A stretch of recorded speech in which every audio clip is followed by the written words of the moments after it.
इस वक्त हम रिकॉर्डिंग के लिए आ चुके हैं और ये सामने आपको मस्जिद नज़र आ रही है और इलाका ये कौन सी जगह है, ये जगह थोड़ा कंफर्म करते हैं। और साजिद बड़ा बोर हम लोग आ चुके हैं और यहाँ से हम जब फैमिली की तरफ जा रहे हैं जिसका हमने इंटरव्यू करना है थोड़े दिन। और गैसेस से धमाका हुआ था और उसमें एक लड़का मर गया था, तो हम जब उस फैमिली से बात करने के लिए जा रहे हैं। ये देखिए पर्स खड़ा हुआ है और ये उनकी फैमिली जिनसे हमने बात करनी है। और इसलिए तो खैर अभी हम आपको नहीं बता सकते, लेकिन मुझे वहाँ का एपिसोड रिकॉर्ड करने के लिए आए। किस तरह हुआ, क्या हुआ, कहाँ क्या हुआ था। जॉब पर था, एज कितनी थी, छोटी सी एज का ही लड़का था, ज़्यादा एज का लड़का नहीं था। लेकिन हुई तक कि इनके बेटे का इंतकाल उसी हादसे में हुआ। 8 लोग उस वक्त जख्मी हुए थे जब ये ब्लास्ट हुआ था।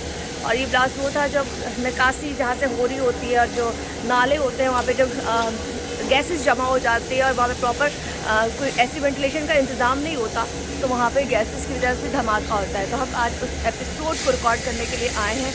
बाकी की बातें आपसे ज़रा बातें करेंगे। ये रही मैं और बस हमारा काम शुरू होता है। क्या है कैसा है वो तो आपको मुजरिम कौन देखना पड़ेगा, लेकिन फिर बातें आपसे बात करेंगे।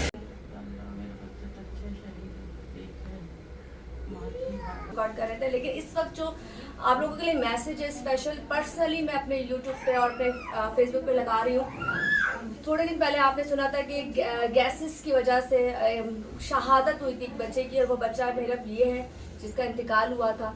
और वो इकलौता बेटा था अपने बाप का। 3 इसकी छोटी बहनें हैं। छोटा घर का जो हाल है वो इस काबिल नहीं है। स्पेशली मैं आपसे रिक्वेस्ट करना चाहती हूँ कि ये अंकल जी हैं, ये इनकी मिसेज हैं, इनका ट्रीटमेंट चल रहा है, ज़हनी तौर पे अपसेट है, प्रॉपरली नहीं बात कर सकती। और ये इनका प्यारा सा बबलू है। पूरा प्रोग्राम देखेंगे तो शायद आप भी रो के अजीब हो जाएंगे। अब सिर्फ आपसे कहना ये है कि अगर आप लोग कोई भी इनकी हेल्प करना चाहता है, मैं आपसे ये नहीं कहती कि आप ये कर दें। मैं कहती हूँ अगर आप इनको रक्षा दिला सकते हैं, क्योंकि ये कह रहे हैं कि मैं भाड़े का रक्षा चलाता हूँ, अगर पर्सनली कोई रक्षा दिला सकता है तो प्लीज़ सपोर्ट करें। और अगर कोई भी इनकी बेटियों के लिए कोई कहते हैं जो भी फंडिंग लगाते हैं अंकल की, कोई 10,000 5,000 15,000 जो भी अगर आप लगा सकते हैं तो वो करें। और सबसे स्पेशल ये है कि अगर रक्षा इनकी ट्रांसपोर्ट का इंतज़ाम आप लोग कर देंगे तो आज ये जो मुश्किल फैमिली इस वक्त हमारे सामने है, ये अपनी ज़िंदगी थोड़ा बेहतर गुजार लेंगे। तो बाकी इंशाल्लाह आपका बेटा जन्नत में है ना।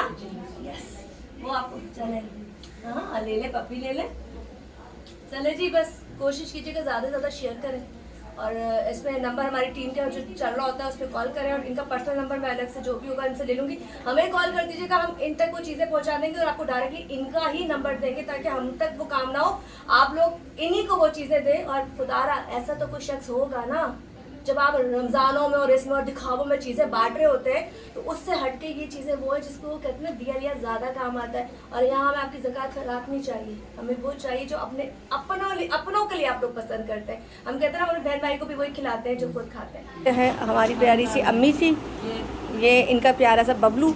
यस, ये भी बबलू है, ये इनका देवर है लेकिन बेटों की तरह है और है ना बेटों की तरह। खैर हमारा काम ख़त्म हो चुका है, हम लोग यहाँ से अब निकलेंगे। साजिद भाई बैठे हुए बड़े अफसरदा हो जाते हैं, इतने तोप चीज़ बनते हैं जब घर से निकलते हैं और जब जाते हैं ना तो मुंह इनका लटक जाता है। खैर हमने एक मैसेज आप लोगों को देना है स्पेशली ये अंकल जी के लिए। अल्लाह पाक इनके बेटे को जन्नतुल फिरदौस में जगह दे और इनको सब्र दे। बड़े हिम्मत वाले बाप हैं और इकलौता बेटा इन्होंने अपना खोया अभी ब्लास्ट में। और गटर गैसेस जहाँ जमा हुई थी वहाँ पे इनका बेटा मौजूद था और उसी का वो निशाना बन गया। खैर अपील इसलिए कर रहे हैं कि आप लोगों ने हेल्प करनी है। आपने हेल्प किस तरह करनी है, इस तरह करनी है कि अगर कुछ भी आप इनके लिए कर सके तो काइंडली ज़रूर कीजिएगा। और इस वक्त इनके लिए दुआ कीजिएगा कि अल्लाह पाक इनको सब्र दे। और इस वक्त मेरी टीम के लिए भी दुआ कीजिएगा, अल्लाह पाक हमारे भी घरों में सुकून, क्योंकि हम सब लोगों को दुआओं की बहुत ज़रूरत है।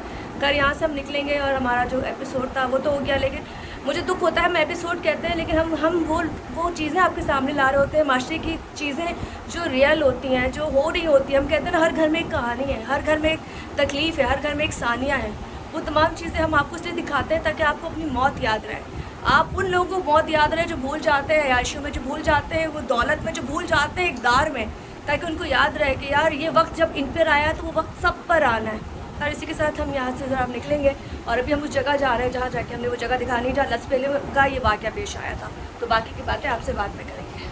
जी, मैं इस वक्त लसबेला के मसरूफ़ तरीन बाज़ार के अंदर मौजूद हूँ, जहाँ आपको ये दिखाना चाह रहा हूँ कि वो नाला है जो अरसा 40 साल से तकरीबन किसी को मालूम नहीं था कि ये रोड है और इसके नीचे जो है एक नाला बना हुआ है, और उस नाले के अंदर जो एक ब्लास्ट हुआ है उसमें कीमती जान जो ज़ाया हुई है।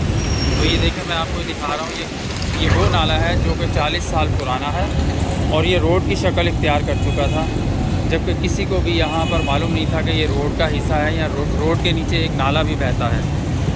तो ये देखें, ये 40 साल पुराना, जहाँ पर एक बच्चे की शहादत हुई जो कि काम करता था TCS के ऑफिस में। किसी नाले के ऊपर उस दुकान का जो मेन रास्ता है वो किसी नाले के ऊपर बना हुआ था। जैसे कि ये सब दुकानों के सामने देखें आप, ये आपको दुकानें नज़र आ रही हैं, दुकानों का ये एंट्रेंस बनाया हुआ है और ये रोड की शक्ल इख्तियार कर चुका हुआ था। ये सब दुकानें, ये देखें दूर तक, ये लसबेला का इलाका है और तकरीबन मेरे ख्याल से कि 24 घंटे दोनों तरफ से ये रोड 24 घंटे मसरूफ़ रहता है। काफ़ी रश रहता है इस एरिया में क्योंकि एक कमर्शियल एरिया है सारा।